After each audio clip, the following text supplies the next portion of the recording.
some of my favorite things to teach our prenatal mamas. So first thing, obviously you see I have a yoga ball here, and it's really about doing some yoga ball work at home so that you can keep your hips moving and open. One of the easiest things that I like to do on the yoga ball is, first of all, make sure it's fitting you properly. I'll turn to the side so you can see a little bit more. You want to make sure that your hips are slightly above your knees. That being said, we don't need you to be all the way up like this, but I definitely don't want your knees to be higher than where your hips are. That's going to close off your hips and your pelvis. It's just not super great ergonomics for a growing belly. So make sure that your ball fits you properly. My favorite thing to do on the yoga ball though is to, first of all, sit. If you're going to be working from home, make sure that you have a really good space at home to do this.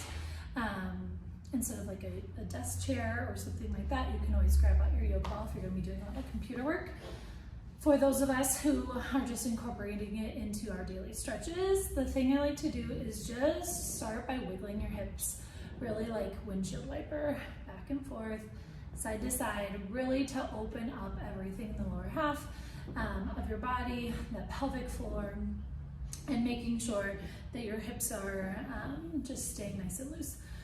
The other one that I really love, it looks a little bit silly, but I like to do what's called a figure eight.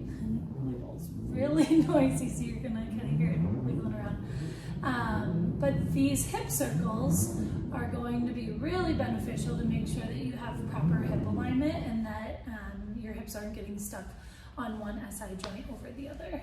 If that doesn't feel super comfortable, you can just go one direction at a time and then switch and go the other way as well.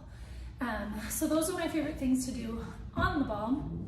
I also like to keep the ball around just because, I'll get down on the yoga mat, sometimes it's really comfy to make sure that you just rest over top of the ball and do almost like a hammock type of lean with your belly.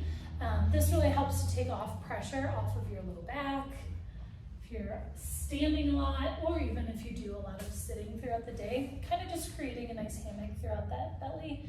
Let baby hang. Can also really help if you feel like baby is really up in your rib cage, can help settle one down a lot lower away from your belly. So if you haven't gotten a yoga ball yet and you're expecting, please go get one. It will be a really great tool to use throughout your pregnancy, but also if you're planning either a birth center or a home birth, you can use these for labor and delivery too.